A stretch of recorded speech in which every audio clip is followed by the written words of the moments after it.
Bulletin का आगाज करेंगे इस वक्त की बड़ी खबर के साथ। और बड़ी खबर जराये के हवाले से मिल रही है कि महाराष्ट्र में हुकूमत साजी की सरगर्मियां तेज हो गई हैं। महाराष्ट्र के वजीर आला के ओहदे का हलफ ले सकते हैं फडणवीस। तो जराये के हवाले से खबर है 5 नवंबर को फडणवीस ले सकते हैं सीएम ओहदे का हलफ। कांग्रेस ने महाराष्ट्र में ऑपोजिशन में बैठने का फैसला किया है। ये बड़ी खबर इस वक्त की महाराष्ट्र के हवाले से आप तक पहुंचा रहे हैं। हुकूमत साजी की सरगर्मियां तेज हो गई हैं। महाराष्ट्र में वजीर आला ओहदे का हलफ ले सकते हैं देवेंद्र फडणवीस। 5 नवंबर को हलफ बर्दारी तकरीब मुनक्किद की जा सकती है। सीएम ओहदे का हलफ लेंगे देवेंद्र फडणवीस। एक बार फिर से जराये के हवालों से तमाम खबरें आप तक पहुंचा रहे हैं। इसके साथ ही कांग्रेस ने भी ये साफ कर दिया है कि कांग्रेस महाराष्ट्र में ऑपोजिशन में बैठेगी। अहम खबर इस वक्त की महाराष्ट्र के हवाले से तमाम सरगर्मियां तेज हो गई हैं महाराष्ट्र में हुकूमत साजी के लिए। और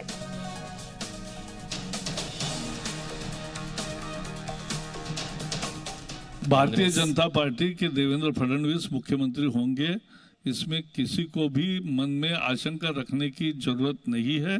अभी हमारी दोस्ती खत्म नहीं हुई है और इसलिए मुझे पूरा विश्वास है कि महागठबंधन जो हमारा अलायंस था, महायुति बोलते उसको, उसका सरकार आएगी और महाराष्ट्र ने जिस सरकार के लिए वोट दिया है वही सरकार आएगी, देवेंद्र फडणवीस के नेतृत्व में आएगी और ये अच्छी चलेगी। तो महाराष्ट्र में इख्तिदार की सियासत लगातार जारी है। हुकूमत की तश्कील की अभी तक की सारी कोशिशें नाकाम साबित हुई हैं। शिवसेना लीडर संजय राउत ने शरद पवार से मुलाकात करने से महाराष्ट्र की सियासत अब गर्म कर दी है। दूसरी तरफ रियासत के सीएम फडणवीस को हिमायत देने के लिए 13 आजाद और छोटी छोटी पार्टियों के अरकान असेंबली सामने आए हैं। बुलेटिन में आगे इलेक्शन कमीशन आज झारखंड असेंबली इंतखाबात की तारीखों का ऐलान कर सकता है। शाम 4:30 बजे यानी अब से थोड़ी ही देर बाद इलेक्शन कमीशन एक प्रेस कॉन्फ्रेंस करेगा जिसके जरिए असेंबली की तारीखों का ऐलान मुमकिन है। आपको बता दें कि कुछ दिन पहले ही ईसी की टीम ने रांची का दौरा किया था, जिसके बाद आज तारीखों का ऐलान मुमकिन है। झारखंड असेंबली की मुद्दतकार 5 जनवरी 2020 को मुकम्मल हो रही है। उससे पहले नई हुकूमत की तश्कील कर ली जाएगी। इलेक्शन की तारीखों के साथ ही झारखंड में इंतखाबी ज़ाब्ता अखलाक नाफिज हो जाएगा।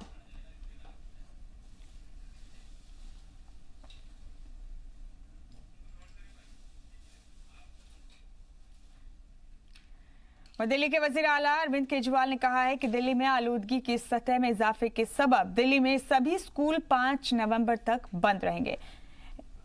तो डिप्टी सीएम मनीष सिसोदिया के आपने सुना और वो ये कहते नजर आए कि दिल्ली चिल्लाने से कुछ नहीं होगा। दिल्ली के अपनी वजूहात के अलावा आसपास की रियासतों से पराली जलाने के बाद जो आलूदगी फैलती है वो एक बड़ा फैक्टर है दिल्ली में पॉल्यूशन बढ़ाने के लिए, आलूदगी बढ़ाने के लिए। इधर दिल्ली के वजीर आला अरविंद केजरीवाल ने कहा कि दिल्ली में आलूदगी की सतह में इजाफे के सबब दिल्ली में सभी स्कूल 5 नवंबर तक बंद रहेंगे। इसके अलावा जुमे को सुप्रीम कोर्ट के एक पैनल ने दिल्ली एनसीआर में आलूदगी की सतह को देखते हुए पब्लिक हेल्थ इमरजेंसी का ऐलान कर दिया है। दिल्ली एनसीआर में 5 नवंबर तक तामीरी कामों पर भी पाबंदी लगाई गई।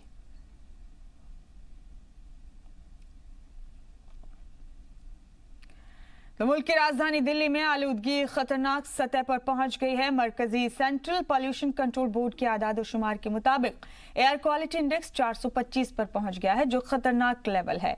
फिजाई आलूदगी की सतह का इतना ज्यादा बढ़ जाना आसमान में धुएं की परत साफ देखी जा सकती है। वहीं नोएडा में भी AQI 540 के करीब है, जबकि गुरुग्राम में AQI 421 के लेवल तक पहुंच गया है। दिल्ली सरकार ने स्कूली बच्चों को आलूदगी से बचाने के लिए सर्कुलर जारी किया है। स्कूलों से आउटडोर एक्टिविटी मुनक्किद करने की बात कही गई है।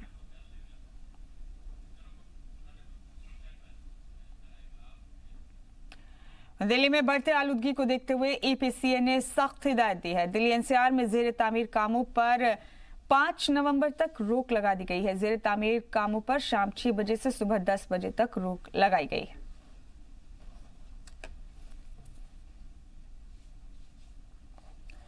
दिल्ली में बढ़ती आलूदगी के मद्देनजर दिल्ली के वजीर आला अरविंद केजरीवाल ने स्कूली बच्चों को मास्क तकसीम किए। इस दौरान उन्होंने हरियाणा और पंजाब सरकार को दिल्ली में बढ़ती आलूदगी के मुद्दे पर जमकर घेरा।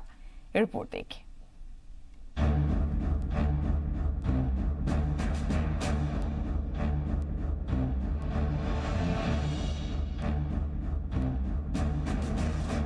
दिल्ली में बढ़ती आलूदगी के मद्देनजर दिल्ली सरकार ने दिल्ली में मास्क डिस्ट्रीब्यूशन की शुरुआत कर दी है। दिल्ली के सीएम केजरीवाल ने दिल्ली के एक सरकारी स्कूल से मास्क डिस्ट्रीब्यूशन की शुरुआत की और कहा कि 10 अक्टूबर के बाद दिल्ली में बढ़ने वाली आलूदगी के लिए हरियाणा और पंजाब में चलाई जा रही पराली जिम्मेदार है। इस प्रोग्राम को सभी स्कूल में लाइव दिखाया गया, जिसको तकरीबन 25 लाख बच्चों ने देखा। केजरीवाल ने दावा किया कि उन्होंने आलूदगी को कम करने के लिए कई कदम उठाए। केजरीवाल ने कहा कि 24 घंटे बिजली देकर दिल्ली को जनरेटर के धुएं से आजादी दी गई। दिल्ली से होकर हरियाणा या यूपी जाने वाले ट्रकों को बंद किया गया और 600 एकड़ में पेड़ लगाए गए। केजरीवाल ने कहा कि सब बच्चे खट्टर अंकल और कैप्टन अंकल को लेटर लिखें और उनसे गुजारिश करें कि वो अपनी रियासतों में पराली ना जलाने दें। सीएम ने पीर से शुरू होने वाले ऑड इवन को कामयाब बनाने की भी दरख्वास्त की। पास के राज्यों से जो फसलें जलने का धुआं दिल्ली आ रहा है, इसकी वजह से पूरे आसमान के ऊपर बहुत ज़्यादा पोल्यूशन हो गया है, चारों तरफ धुआं ही धुआं हो गया है, लोगों को सांस लेने में तकलीफ हो रही है। तो ऐसी स्थिति में दिल्ली सरकार ने लोगों को थोड़ी सी राहत पहुंचाने के लिए मास्क बंटवा रहे हैं हम लोग बच्चों के थ्रू। दोनों प्राइवेट और सरकारी स्कूलों के बच्चों को एक एक पैकेट दिया जा रहा है हर बच्चे को, उसमें 2-2 मास्क हैं। एक फैमिली को 2 मास्क भेज रहे हैं। मैं समझता हूं कि ये कम है, क्योंकि 50 लाख टोटल मास्क हम प्रोक्योर कर पाए इस बार। उससे ज़्यादा अवेलेबल ही नहीं थे मार्केट में, उससे ज़्यादा मैन्युफैक्चर ही नहीं हो पाई इतनी जल्दी। अगली साल कोशिश करेंगे, अगर भगवान ना करे अगली साल पोल्यूशन हो, लेकिन अगर ज़रूरत पड़ी तो ज़्यादा प्रोक्योर करेंगे। लेकिन इस बार इतने मास्क हम भेज रहे हैं, जिसको सबसे ज़्यादा ज़रूरत हो परिवार में वो मास्क पहन ले। और मंडे से ऑड इवन है, मंडे से सब लोग इसको ऑड इवन को फॉलो करें। दिल्ली हुकूमत की तरफ से कहा गया है कि दिल्ली में इस बार 50 लाख मास्क की तकसीम किए जाएंगे, जबकि दिल्ली की आबादी 2 करोड़ से ज्यादा है। हालांकि स्कूली बच्चे भी इस मौके पर आलूदगी को कम करने की बात करते नजर आए। चीफ मिनिस्टर जी ने बताया है कि हमें इसे जरूरत होती है तभी पहनना चाहिए। पहले तो मैं घर में सब बताऊंगा और जो ये पेड़ कट रहे हैं उनके बारे में बताऊंगा और बोलूंगा कि प्रदूषण भी उसी वजह से हो रहा है। तो इसे हमें पड़ोसी को बताऊंगा, हर जगह बताऊंगा, और जिससे ये सब में सब जागरूक हो और पेड़ लगाने को तैयार हो। अभी प्रदूषण होगा, हम इसे पहन के कहीं पे जा सकते हैं, क्योंकि प्रदूषण हम अगर सूंघते हैं तो हमारे लंग्स के अंदर बहुत सारी प्रॉब्लम्स हो जाती हैं। तो हम इससे प्रदूषण हम अगर नहीं सूंघेंगे तो हम एकदम स्वस्थ रहेंगे इस मास्क की वजह से। दिल्ली में हवा बेहद खराब है। आज सुबह की एयर क्वालिटी इंडेक्स 425 दर्ज की गई। यकीनन बढ़ती आलूदगी सबके लिए खतरे की घंटी बजा रही है। ऐसे में सबको बेहद एहतियात बरतने की जरूरत है। जी मीडिया के लिए दिल्ली से शेब रजा की रिपोर्ट। वहीं हरियाणा और महाराष्ट्र में हुए असेंबली इंतखाबात में बीजेपी को उम्मीद के मुताबिक सीटें नहीं मिली और इसका साइड इफेक्ट हजारों किलोमीटर दूर झारखंड में देखने को मिल रहा है। सियासी अखाड़े में आदादो शुमार का दाव पेच लगाया जा रहा है। हालांकि पटखनी किसे मिलेगी ये तो इंतखाब के बाद ही पता चलेगा। झारखंड असेंबली इंतखाबात से ठीक पहले हरियाणा महाराष्ट्र असेंबली इंतखाबात के नतीजों से अपोजिशन में खासा जोश है। हरियाणा में 75 पार का नारा देने वाली बीजेपी अक्सरियत तक भी नहीं पहुंच पाई। वहीं महाराष्ट्र में भी बीजेपी की सीटों की तादाद घटी है। ऐसे में हरियाणा के रिजल्ट का साइड इफेक्ट झारखंड की सियासत में देखने को मिल रहा है। पूरा अपोजिशन बीजेपी के 65 प्लस नारे पर हमलावर है। जेएमएम की माने तो झारखंड में हरियाणा के नतीजों के बाद से बीजेपी के 65 पार का नारा फिलहाल सुनाई नहीं दे रहा है। 4-5 दिन से मुझे नहीं लगता है आप लोग सुने होंगे 65 पार। विराम लग गया उस पर, बोलने का हिम्मत नहीं कर रहे कोई भाजपा नेता, क्योंकि हकीकत इनको पता चल गया, जनता ने आईना दिखला। वहीं कांग्रेस भी हरियाणा के नतीजों के बहाने न सिर्फ बीजेपी पर हमलावर है। कांग्रेस लीडर सुबोध कांत सहाय कांग्रेस के आला कमान को हरियाणा के नतीजों से झारखंड में सबक लेने की नसीहत दे रहे हैं। हरियाणा में भी कहीं न कहीं चूक हमसे हुआ है, नहीं तो वो 75 पार क्या, वो तो जो है सरकार के नीचे ही रह गए। तो वो चूक हरियाणा से कोई सबक दिल्ली के लोग लें और झारखंड को बचाएं, जिससे यहां से भाजपा सरकार से हम मुक्ति पाए।